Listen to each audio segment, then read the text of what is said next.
Boa noite, meu nome é Rudinei, sou do Mato Grosso e tenho 52 anos.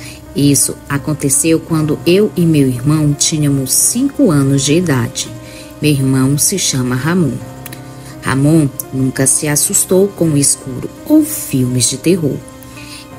Eu tinha tentado assustá-lo diversas vezes, mas sem sucesso.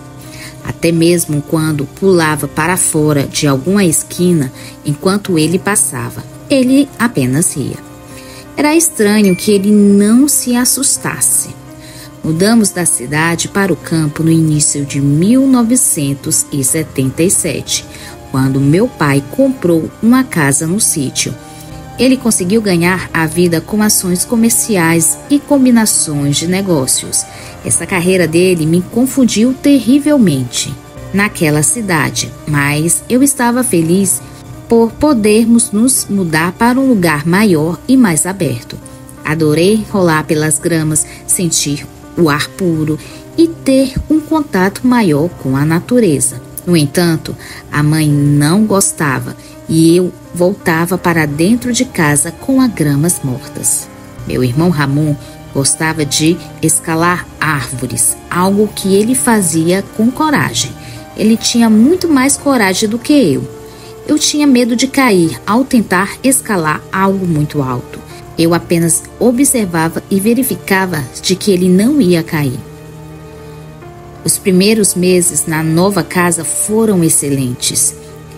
Então veio o inverno e tudo mudou. Minha mãe começou a agir de uma forma estranha.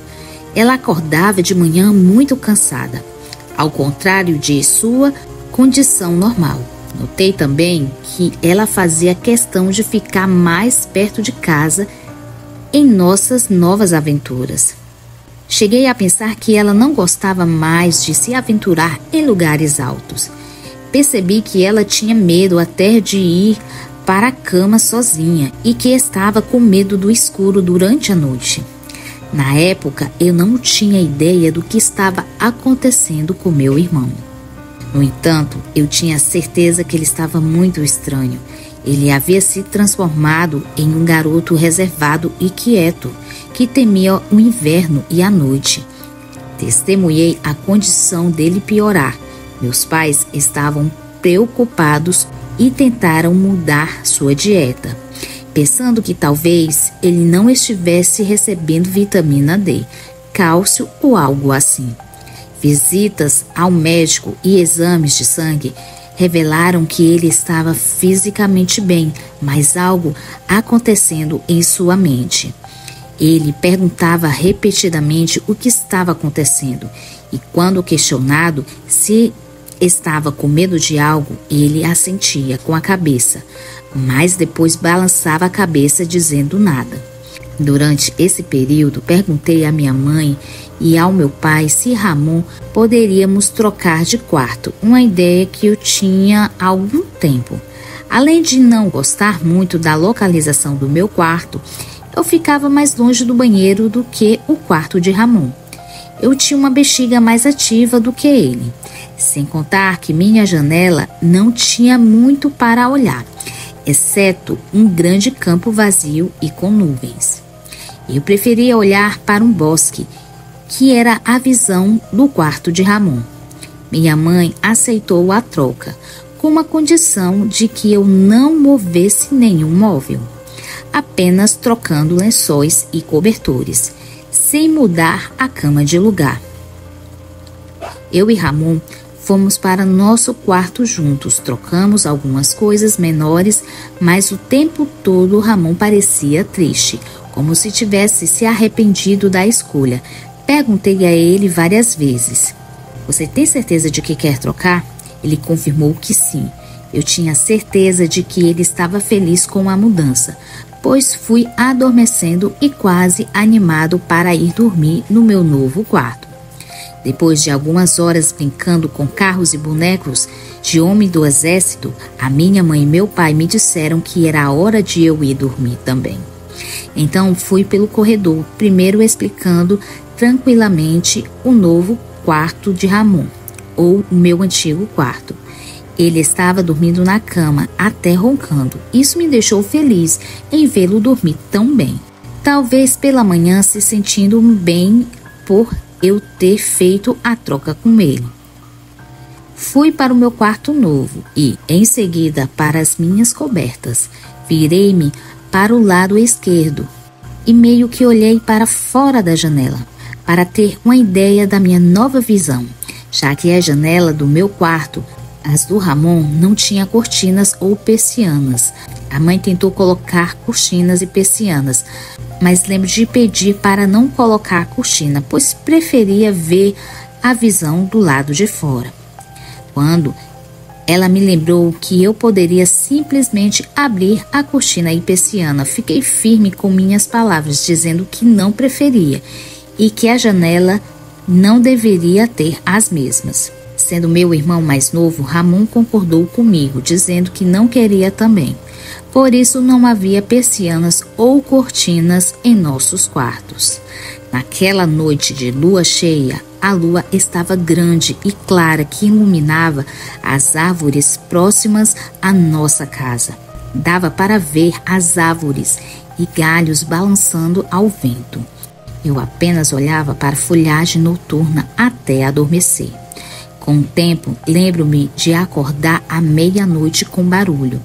Felizmente, eu não tinha me despertado na escuridão total. Como eu disse, a luz lá fora era brilhante o suficiente para clarear o meu quarto. Então, voltei para o meu lado esquerdo, minha posição favorita para dormir. Quando olhei para a janela novamente, havia algo olhando para dentro do meu quarto. Era tão desconcertante e assustador que eu nem conseguia respirar. Meus olhos se abriram enquanto eu olhava para ele e ele me olhava de volta. Era como um cachorro alto, com suas duas patas dianteiras sobre a janela, que parecia com grandes mãos e grandes garras. Eu vi pelos cinzentos e escuros, cobrindo um longo focinho, terminando em um nariz preto e brilhante. Ele encarou por vários segundos antes de começar a se mover. Vi suas mãos de patas se moverem em minha direção às bordas do peitoral da janela. Eu percebi em puro terror que aquela coisa estava tentando abrir a minha janela. Apesar de querer gritar e correr para o quarto dos meus pais, eu não conseguia. Apenas fiquei ali deitado, paralisado, vendo esta criatura tentando abrir a janela do lado de fora. Para o meu alívio, ele simplesmente desistiu depois de um certo tempo. Para meu horror, pude ouvir seus pesados passos enquanto ele se movia como um ser humano. Quando aquela criatura se foi, eu não conseguia mais ouvir seus passos. Saí da minha cama e corri para o quarto do meu irmão Ramon. Tentei ficar quieto, mas estava em pânico.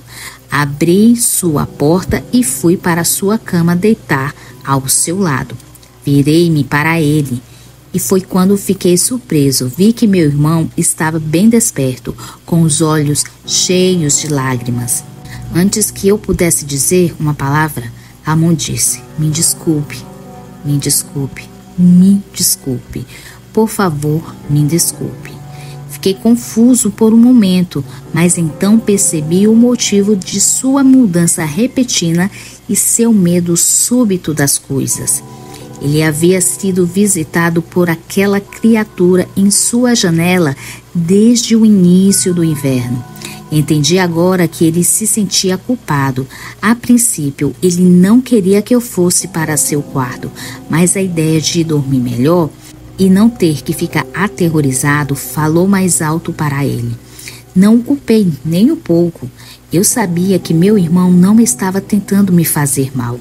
No dia seguinte, tanto eu quanto meu irmão estávamos na mesma situação e tivemos que fazer algo com urgência, pois eu sabia que nossos pais não iriam acreditar na nossa história.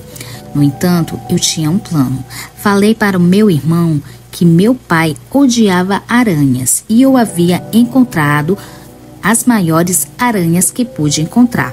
As mantive no frasco durante todo o dia, pois eu iria usá-las no nosso pai. Falei para o meu irmão não se preocupar, elas não eram venenosas. Quando chegou a noite, precisamente na hora de colocarmos na cama da minha mãe e do meu pai, eu me assegurei de que uma das aranhas estivesse em cima do meu pai. Eu havia arrumado um jeito de acordá-lo. Liguei um rádio velho que eu tinha em seu quarto. E em segundos ele acordou com o som alto do rádio. Pouco tempo depois ele gritou, pois havia muitas aranhas sobre ele na cama. Ele disse para minha mãe que não dormiria ali naquela noite. Pegou um cobertor e seguiu para o sofá. Me senti mal com toda aquela situação, mas isso me levou à parte 2 do meu plano. Esperei cerca de 10 a 15 minutos para ter certeza de que ele estava dormindo. Então coloquei a última aranha que eu tinha em seu rosto. A aranha o acordou. E em meu quarto ouvi um grito novamente. A coitada da aranha provavelmente se tornaria um sacrifício, mas um sacrifício necessário para se fazer. Eu fingi que estava dormindo. Meu pai foi até o meu quarto, onde eu estava, balançou meu ombro. E quando abri os olhos em sua direção, ele perguntou se eu poderia deixá-lo dormir em minha cama e me pediu que fosse dormir com Ramon. Andei pelo corredor até o quarto de Ramon, que estava acordado me esperando. Entrei sorridente e disse: "Funcionou, maninho." Nós cobrimos com cobertas e esperamos, porém acabamos adormecendo. No dia seguinte fomos acordados bem cedo pelos nossos pais. Eles estavam andando rápido, mal se falavam entre eles. Estavam colocando todas as nossas roupas na sacola e quando chegamos ao carro havia um monte de sacos embalados na parte de trás. Meu pai estava armado com algo que nunca havia visto antes. Mais tarde chegamos a um hotel. Meu irmão e eu perguntamos aos nossos pais o que havia acontecido e por que não estávamos em casa. Apesar de nós dois já sabermos o motivo que nossos pais haviam saído. Nossos pais mentiram e disseram que havia uma infestação de aranhas. Quando olhei para meu pai, eu sabia que era algo muito mais sério e que o esforçaria a sair de casa. Com toda certeza, o pai tinha visto algo pior do que eu. Assustou-se e, pela vida de nossa família, eu sabia que tanto ele quanto a minha mãe preferiam se mudar para um novo lugar. Anos se passaram. Eu e meu irmão havíamos nos tornado adultos. Então perguntei ao meu pai: "Pai, por que o Senhor nos acordou no meio da noite para nos tirar de casa tão estranhamente? Naquela época, você amava a casa." Ele inclinou-se para a frente. E antes de que ele pudesse dizer qualquer coisa, eu disse: "Ah, não vai me dizer que foi pelas aranhas. Eu sei que não foi só por isso." Pressionei, pois queria ouvir de sua boca: "Pai, você também viu algo na janela? Aquela coisa parecia um cão que andava como ser humano. Ele tentou entrar pela sua janela também? Não tentou?" Seus olhos se abriram, assim como os da minha mãe, e rapidamente ele me perguntou: "Vocês sabiam?" Eu disse que sim. Inclusive, o Ramon mudou de comportamento tão repentinamente naquela época porque ele estava com medo daquela coisa. Como isso teve confirmação de que vivemos era real e que nosso estilo de vida, viver em uma casa sozinha no meio do nada, próximo ao bosque, não foi legal. Muitas coisas que se dizem ser lendas, na verdade, estão ali, só esperando a oportunidade de aparecer, deixando assim uma marca traumática na vida de quem presenciou.